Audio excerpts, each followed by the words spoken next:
1. Hello good morning आप सभी को। और मैं ईश्वर से कामना करता हूं कि जो सभी यूपीएससी एस्पायरेंट्स है उनकी जो मनोकामना है वो पूरी हो, और जो अच्छी तरह से मेहनत कर रहा है और अपना ईमानदारी के साथ में अपना कर्तव्य निभा रहा है उसका यूपीएससी में सिलेक्शन हो और वो एक अच्छा अधिकारी बने। मैंने यूपीएससी प्रीलिम्स के 2023-2024 के प्रीवियस पेपर करवा दिए हैं। अब मैं जो दृष्टि आईएएस है इस बुक से पॉलिटी का भाग पढ़ा रहा हूँ, और उसके बाद में इकोनॉमी के बाद में हिस्ट्री के बाद में इन्वायरमेंट, और उसके बाद में जियोग्राफी। मैं धनजीलाल, और साथियों जो मेरा यूट्यूब चैनल है ओनली यूपीएससी एग्ज़ाम, उसको आप लाइक और सब्सक्राइब और शेयर करें। हमारा क्वेश्चन नंबर 1 है, ये 2000 में आया था, 2020 में। संसदीय व्यवस्था वाली सरकार वह होती है जिसमें ऑप्शन ए संसद के सभी राजनीतिक दलों का सरकारों में प्रतिनिधित्व होता है। ऑप्शन बी सरकार संसद के प्रति उत्तरदायी होती है और उसकी दोबारा हटाई जा सकती है। ऑप्शन सी सरकार लोगों द्वारा निर्वाचित होती है और उनकी दोबारा हटाई जा सकती है। सरकार संसद की द्वारा चुनी जाती है किंतु निर्धारित समयावधि के पूर्ण होने के पूर्व हटाई नहीं जा सकती। तो इसमें राइट आंसर है ऑप्शन बी, सरकार संसद के प्रति उत्तरदायी होती है और उसकी दोबारा हटाई जा सकती है। और ये संविधान के अनुच्छेद 75 के क्लोज 3 के अनुसार जो मंत्री परिषद है वो सामूहिक रूप से लोकसभा के प्रति उत्तरदायी होती है। क्वेश्चन नंबर 2, निम्नलिखित कथनों पर विचार कीजिए। भारत के संविधान के अनुसार कोई भी ऐसा व्यक्ति जो मतदान के लिए योग्य है किसी राज्य में 6 माह के लिए मंत्री बनाया जा सकता है, तब भी जबकि वह उस राज्य की विधानमंडल का सदस्य नहीं है। ऑप्शन 2, लोक प्रतिनिधित्व अधिनियम 1951 के अनुसार कोई भी ऐसा व्यक्ति जो डांडिक अपराध के अंतर्गत दोषी पाया गया है वो जिसे 5 वर्ष के लिए कारावास का दंड दिया गया है, चुनाव लड़ने के लिए अस्थायी तौर पर निवृत्त हो जाता है भले ही वह कारावास से मुक्त हो चुका है।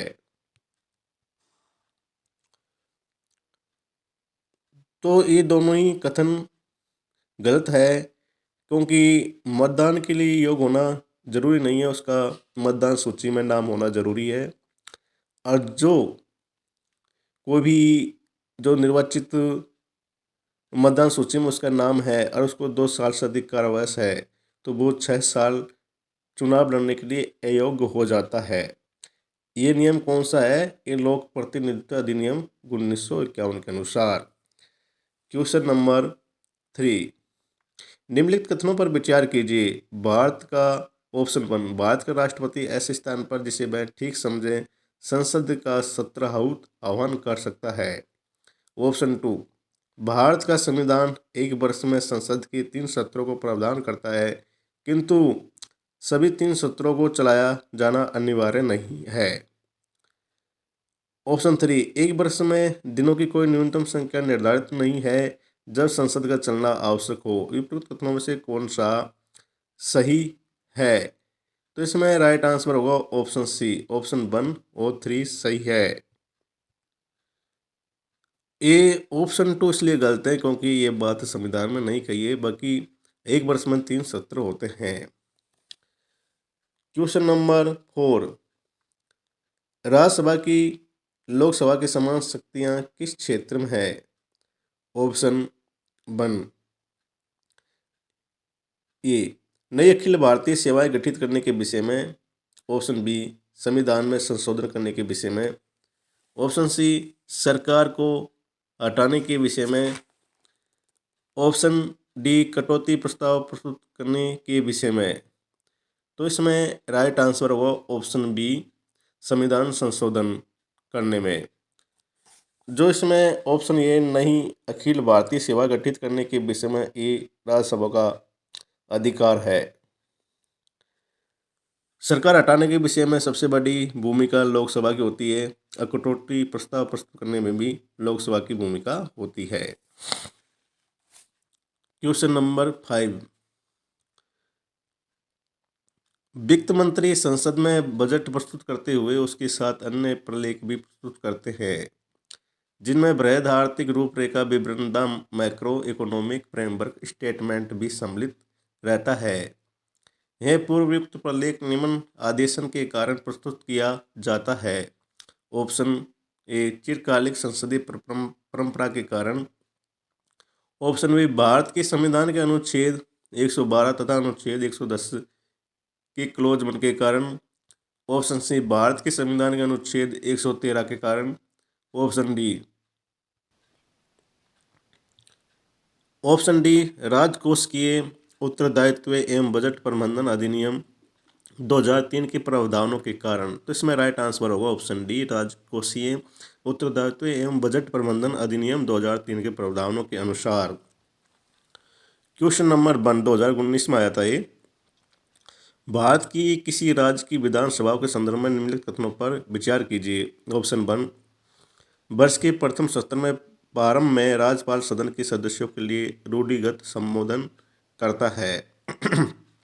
ऑप्शन 2, जब किसी विशिष्ट विषय पर राज्य विधानमंडल के पास कोई नियम नहीं होता तो उस विषय पर वह लोकसभा के नियम का पालन करता है।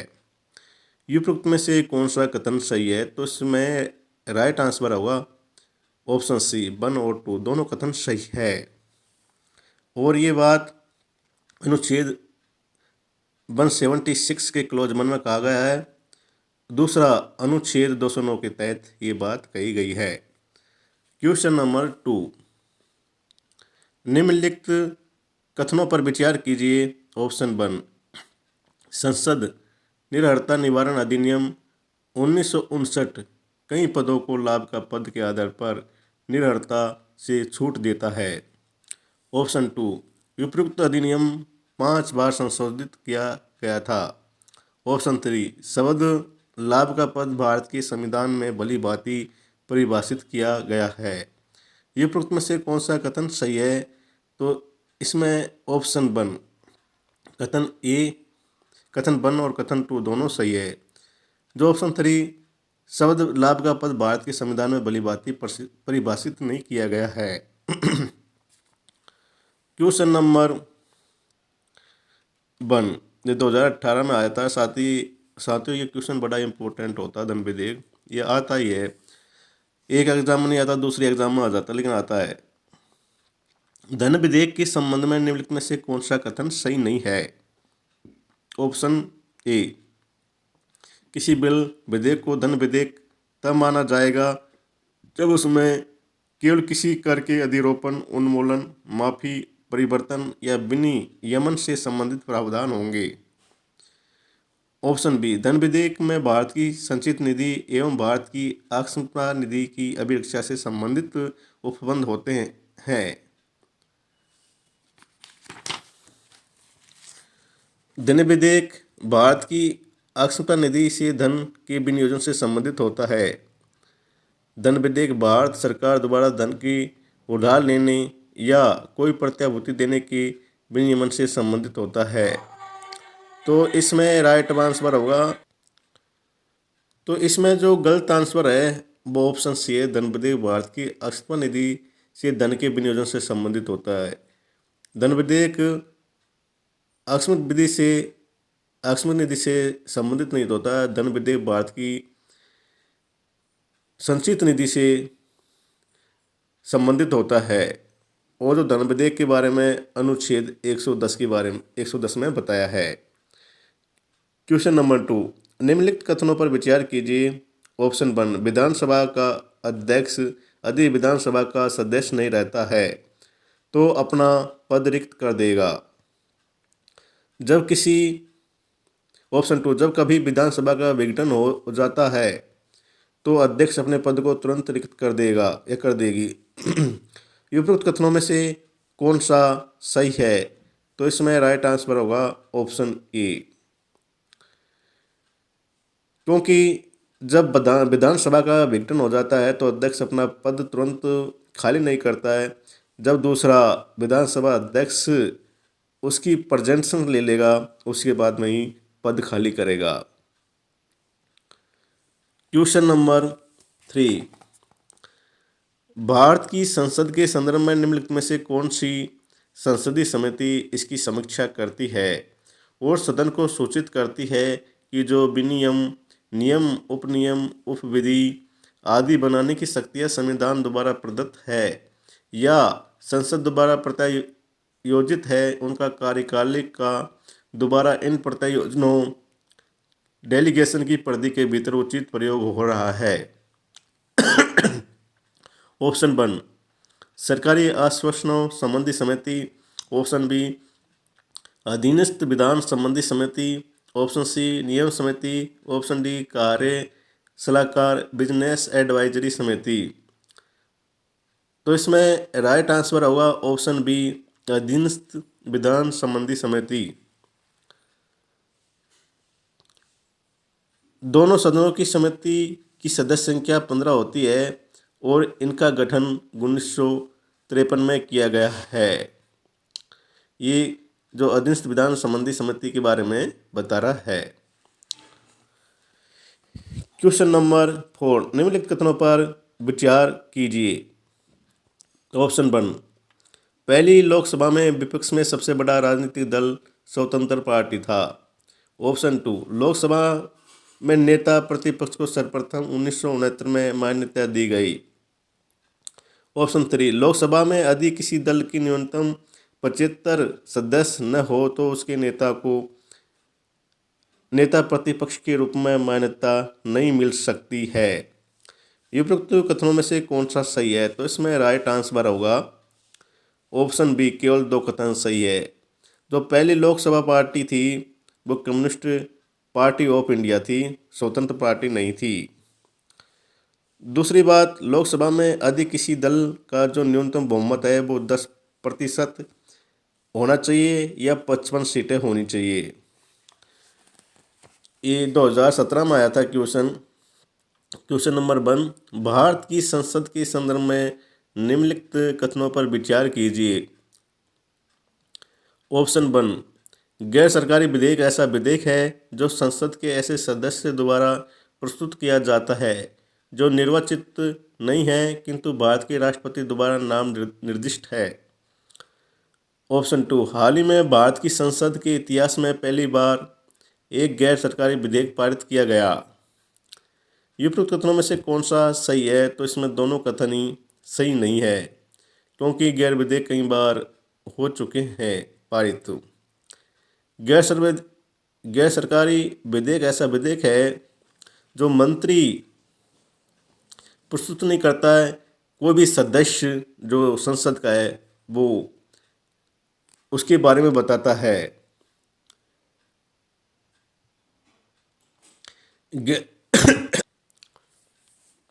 गैर सरकारी विधेयक वो होता है जो मंत्री प्रस्तुत नहीं करता है और जो सरकारी विधेयक वो होता है जिसे मंत्री प्रस्तुत करता है। और गैर सरकारी विधेयक कई बार पारित कर दिए गए हैं लेकिन प्रस्तुत किए हैं लेकिन अभी तक पारित नहीं हुआ है। क्वेश्चन नंबर 2 निम्नलिखित कथनों में से उस एक को चुनिए जो मंत्रिमंडल स्वरूप की सरकार के अंतर्निहित सिद्धांत को अभिव्यक्त करता है। ऑप्शन 1 ऐसी सरकार के विरुद्ध आलोचना को कम से कम करने की व्यवस्था जिसके उत्तरदायित्व जटिल है तथा उन्हें सभी को संतोष के लिए निष्पादित करना कठिन है।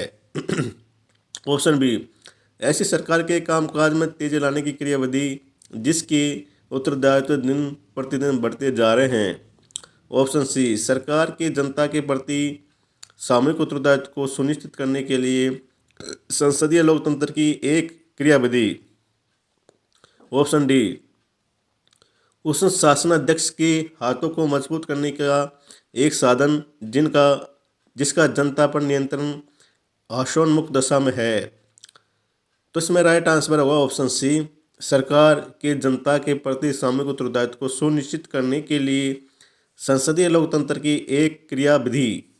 क्वेश्चन नंबर 3, संसदीय स्वरूप के शासन का प्रमुख लाभ यह है कि ऑप्शन ए, कार्यपालिका और विधानमंडल दोनों स्वतंत्र रूप से कार्य करते हैं।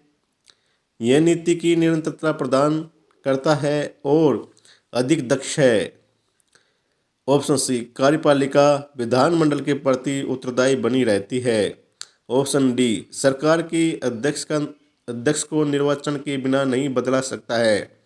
तो इसमें राइट आंसर होगा ऑप्शन सी, कार्यपालिका विधानमंडल के प्रति उत्तरदायी बनी रहती है।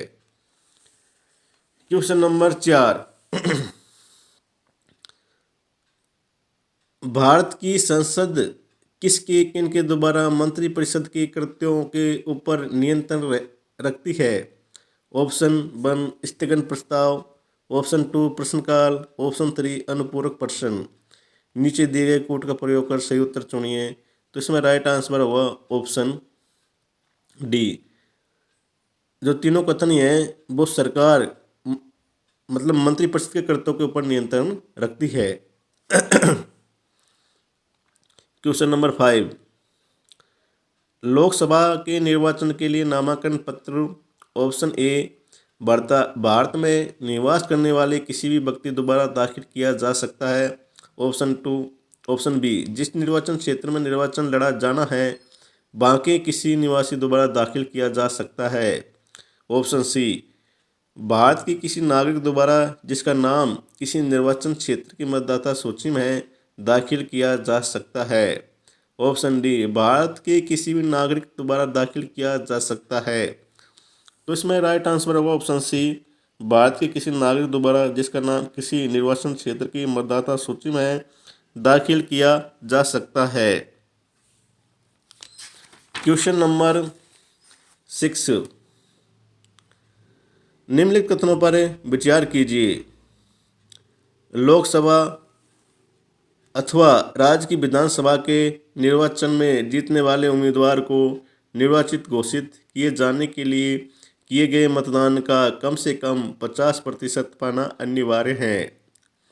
ऑप्शन 2, भारत के संविधान में अधिकथित उपबंधों के अनुसार लोकसभा में अध्यक्ष का पद बहुमत वाले दल को जाता है तथा उपाध्यक्ष का पद विपक्ष को जाता है। उपयुक्त कथनों में से कौन सा सही है। तो इसमें राइट आंसर है कथन 1, कथन 2 दोनों सही नहीं है, क्योंकि लोकसभा या राज्य विधानसभा में वही उम्मीदवार जीतता है जिसने सबसे अधिक वोट प्राप्त किए हैं। ये मायने नहीं रखता है कि उसका 50% हो, उसके 50% से कम भी हो सकते हैं, उसके 50% से ज़्यादा भी हो सकते हैं, लेकिन उसका उस इलाके में सबसे ज़्यादा वोट प्राप्त हो। दूसरा कथन जो ये बात कही है अध्यक्ष का पद बहुमत वाले दल को तथा उपाध्यक्ष का पद विपक्ष को जाता है, ये जो कथन है भारत के संविधान में नहीं है। इसके बारे में भारत का संविधान नहीं बताता है। क्वेश्चन नंबर 1 जो 2016 में आया था, निम्नलिखित कथनों में से कौन सा सही है। ऑप्शन 1, लोकसभा में लंबित कोई विधेयक उसकी 17 पर व्यापगत लैप्स हो जाता है। ऑप्शन 2, राज्यसभा में लंबित कोई विधेयक जिसे लोकसभा ने पारित नहीं किया लोकसभा के विघटन पर व्यापगत नहीं होगा। तो इसमें राइट आंसर होगा ऑप्शन बी, क्योंकि जो लोकसभा में कोई लंबित विधेयक है तो उसके 17 पर लैप्स नहीं होगा, उसके विघटन पर लैप्स होगा। और साथियों ये जो क्वेश्चन है ये 2024 में भी दोबारा रिपीट हुआ है, इसलिए हमें जो प्रीवियस पेपर है उनको देखना जरूरी होता है। और ये बात अनुच्छेद 107 के क्लोज 3 के अनुसार लोकसभा में लंबित कोई भी विधेयक उसके 17 पर नष्ट मतलब व्यापगत नहीं होता। भाई अनुच्छेद 107(4) के अनुसार राज्यसभा में लंबित कोई विधेयक जिसे लोकसभा ने पारित नहीं किया लोकसभा के विघटन पर व्यापक नहीं होता, क्योंकि राज्यसभा एक स्थायी सदन है, अतः यह विधेयक बना रहता है। नई लोकसभा के गठन के पश्चात यह विधेयक लोकसभा में भेजा जा सकता है। इसलिए कथन 1 असत्य है तथा कथन 2 सत्य है। क्वेश्चन नंबर हमारा 2, राष्ट्र हित में भारत की संसद राज्य सूची के किसी भी विषय पर विधिक शक्ति प्राप्त कर लेती है यदि इसके लिए एक संकल्प ऑप्शन 1 लोकसभा द्वारा अपनी संपूर्ण सदस्यता को साधारण बहुमत से पारित कर लिया जाए। ऑप्शन बी, लोकसभा दोबारा अपनी संपूर्ण सदस्य संख्या के कम से कम 2/3 बहुमत से पारित कर लिया जाए। ऑप्शन सी, राज्यसभा दोबारा अपनी संपूर्ण सदस्यता के साधारण बहुमत से पारित कर लिया जाए। ऑप्शन डी, राज्यसभा दोबारा अपने उपस्थित एवं मत देने वाले सदस्यों के कम से कम 2/3 बहुमत से पारित कर लिया जाए। तो इसमें राइट आंसर होगा ऑप्शन डी, राज्यसभा द्वारा अपने उपस्थित एवं मत देने वाले सदस्यों के कम से कम 2/3 बहुमत से पारित कर लिया जाए। जो राष्ट्रहित में जो विषय होता है उस पर राज्य सूची किसी भी विषय पे कानून बना सकती है अनुच्छेद 249 के अनुसार। क्वेश्चन नंबर 1, निम्नलिखित कथनों पर विचार कीजिए। राज्यसभा में धन विधेयक को अस्वीकार करने या संशोधित करने की कोई शक्ति निहित नहीं है। ऑप्शन 2, राज्यसभा अनुदानों की मांगों पर मतदान नहीं कर सकती।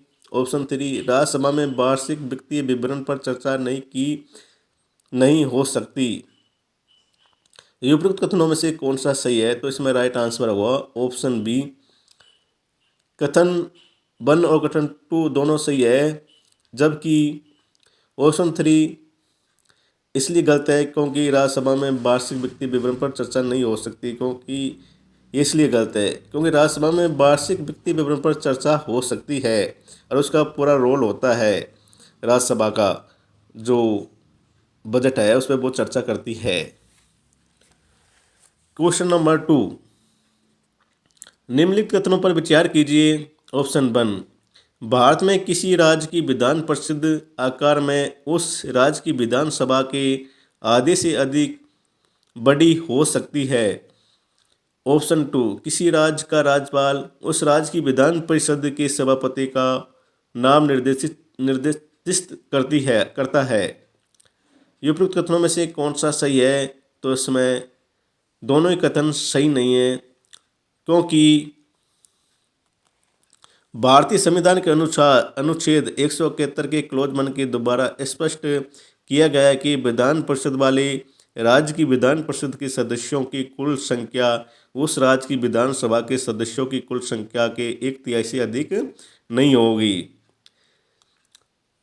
राज्य का राज्यपाल उस राज्य की विधान परिषद के सभापति को नाम निर्देशित नहीं करता, बल्कि अनुच्छेद 182 के अनुसार विधान परिषद के सदस्य अपने में से सभापति एवं उपसभापति को चुनते हैं। तो इसलिए दोनों कथन गलत है। ऑप्शन 3, भारत में संसदीय प्रणाली की सरकार है क्योंकि ऑप्शन ए, लोकसभा जनता द्वारा प्रत्यक्ष रूप से निर्वाचित होती है। ऑप्शन बी, संसद संविधान में संशोधन कर सकती है। ऑप्शन सी, राज्यसभा को भंग नहीं किया जा सकता। ऑप्शन डी, मंत्रिपरिषद लोकसभा के प्रति उत्तरदायी है। और यह बात भारतीय संविधान के अनुच्छेद 75 के क्लोज 3 में स्पष्ट रूप से कही गई है। क्वेश्चन नंबर 4, संघ की सरकार यूनियन गवर्नमेंट के संदर्भ में निम्नलिखित कथनों पर विचार कीजिए। ऑप्शन 1, राजस्व विभाग संसद में प्रस्तुत किए जाने वाले केंद्रीय बजट को तैयार करने के लिए उत्तरदायी है। ऑप्शन 2, भारत की संसद के प्राधिकरण ऑथोराइजेशन के बिना कोई धन भारत की संचित निधि से निकाला नहीं जा सकता। ऑप्शन 3, लोकसभा से किए जाने वाले सभी संवितरणों डिसबर्समेंट्स के लिए भी भारत की संसद के प्राधिकरण की आवश्यकता होती है। उपरोक्त कथनों में से कौन सा सही है? तो इसमें राइट आंसर होगा ऑप्शन 2। जो भारत की संसद के प्राधिकरण को के बिना कोई धन भारत की संचित निधि से नहीं निकाला जा सकता है। जबकि ऑप्शन 1 और 3 दोनों गलत है, क्योंकि जो इसमें ऑप्शन 1 में राजस्व विभाग कहा गया वो राजस्व विभाग नहीं करता। वित्त मंत्रालय का आर्थिक कार्य विभाग केंद्रीय बजट को तैयार करता है। जबकि भारत की संचित निधि से धन तभी निकाला जाता है तब संसद की अनुमति प्राप्त कर ली गई हो। लोक लेखा का विवरण भारतीय संविधान के अनुच्छेद 266 के क्लॉज 2 में दिया गया है। लोक लेखा से दिए जाने वाले सभी प्रकार के व्ययों के लिए खर्च के लिए सरकार स्वतंत्र होती है तथा इसके लिए संसद की अनुमति की आवश्यकता नहीं होती। क्वेश्चन नंबर 5, जब संसद के दोनों सदनों की संयुक्त बैठक में कोई विधेयक निर्दिष्ट रेफर किया जाता है तो इसके दोबारा पारित किया जाना होता है। ऑप्शन ए उपस्थित तथा मत देने वाले सदस्यों का साधारण बहुमत। ऑप्शन बी उपस्थित तथा मत देने वाले सदस्यों का 3/4 बहुमत। ऑप्शन सी सदनों को 2/3 बहुमत। ऑप्शन डी सदनों का पूर्ण बहुमत। तो इसमें राइट आंसर होगा ऑप्शन ए उपस्थित तथा मत देने वाले सदस्यों का साधारण बहुमत। और जो संयुक्त बैठक की जाती है वो उसके बारे में राष्ट्रपति बताते हैं और जो संविधान के अनुच्छेद 108 के अनुसार संयुक्त बैठक होती है। चलो ये भी पढ़ लेते हैं कि संयुक्त बैठक किन परिस्थितियों में बुलाई जाती है। यदि किसी विधेयक को दूसरे सदन के द्वारा अस्वीकृत कर दिया जाता है। ऑप्शन 1। ऑप्शन 2, यदि सदन विधेयक में दिए गए संशोधनों से बहुमत न हो। ऑप्शन 3, यदि दूसरे सदन ने विधेयक प्राप्ति के 6 महीने के बाद भी कोई कार्रवाई नहीं की हो। मतलब तीनों कंडीशन में संयुक्त बैठक का प्रावधान है। संयुक्त बैठक का प्रावधान केवल साधारण विधेयक एवं विधेयक के बारे में उपलब्ध है। साधारण विधेयक और विधेयक के बारे में हम संयुक्त बैठक बुलाए जाते हैं। जबकि धन विधेयक एवं संविधान संशोधन विधेयक के संबंध में संयुक्त बैठक का कोई प्रावधान नहीं है। दोनों सदनों की संयुक्त बैठक की अध्यक्षता लोकसभा अध्यक्ष के द्वारा की जाती है। यदि लोकसभा अध्यक्ष एब्सेंट है तो संयुक्त बैठक की अध्यक्षता लोकसभा का अध्यक्ष करता है। किंतु यदि लोकसभा के अध्यक्ष और उपाध्यक्ष दोनों एब्सेंट हो तो संयुक्त बैठक की अध्यक्षता राज्यसभा के उपसभापति के द्वारा की जाती है। तो ये बड़े इम्पोर्टेंट टॉपिक है और ये अच्छी तरह से आपको याद रखना है। और संयुक्त बैठक का कोरम दोनों सदनों की कुल संख्या का 10वां भाग होता है। संयुक्त बैठक की समस्त कार्रवाई लोकसभा की प्रक्रिया के अनुसार होती है। क्वेश्चन नंबर 1, भारत में अविश्वास प्रस्ताव के विषय में निम्नलिखित कथनों पर विचार कीजिए। ऑप्शन 1, भारत के संविधान में किसी भी अविश्वास प्रस्ताव का कोई उल्लेख नहीं है। ऑप्शन 2, अविश्वास प्रस्ताव केवल लोकसभा में ही पुरस्तापित किया जा सकता है। उपयुक्त कथनों में से कौन सा सही है? तो इसमें राइट आंसर ऑप्शन सी है। दोनों कथन सही है क्योंकि अविश्वास प्रस्ताव है वो भारत संविधान में उल्लेखित नहीं है और ये लोकसभा में ही पुरस्तापित किया जाता है और ये लोकसभा की विशेष शक्ति होती है। यदि अविश्वास प्रस्ताव पारित हो जाता है तो मंत्रिपरिषद को त्याग पत्र देना होता है, उसके बाद में दूसरी सरकार बनती है। क्वेश्चन नंबर 2, निम्नलिखित में से कौन सी एक सबसे बड़ी संसदीय समिति है? ऑप्शन ए लोक लेखा समिति, ऑप्शन बी प्राक्कलन समिति, ऑप्शन सी सरकारी उपक्रम समिति, ऑप्शन डी याचिका समिति, कमेटी ऑन पिटीशन। तो इसमें राइट आंसर होगा ऑप्शन बी प्राक्कलन समिति, क्योंकि इसमें लोकसभा के 30 मेंबर होते हैं, जबकि लोकसभा समिति में 22 मेंबर होते हैं, 7 तो राज्यसभा से और 15 लोकसभा से। इसी प्रकार जो सरकार उपक्रम समिति है, इसमें भी 22 सदस्य होते हैं, जिसमें से 15 लोकसभा से और 7 राज्यसभा से। और जो याचिका समिति होती है, उसमें 15 सदस्य लोकसभा में होते हैं और 10 सदस्य राज्यसभा में होते हैं। थैंक यू सो मच मित्रों, आज मैं उतना ही पढ़ाऊँगा। और जो मेरा यूट्यूब चैनल है ओनली यूपीएससी एग्ज़ाम, इसको आप लाइक और सब्सक्राइब करें। थैंक यू सो मच, और शेयर करें, और जो कोई कमी है मेरे पढ़ाने में उसे मुझे बताएं।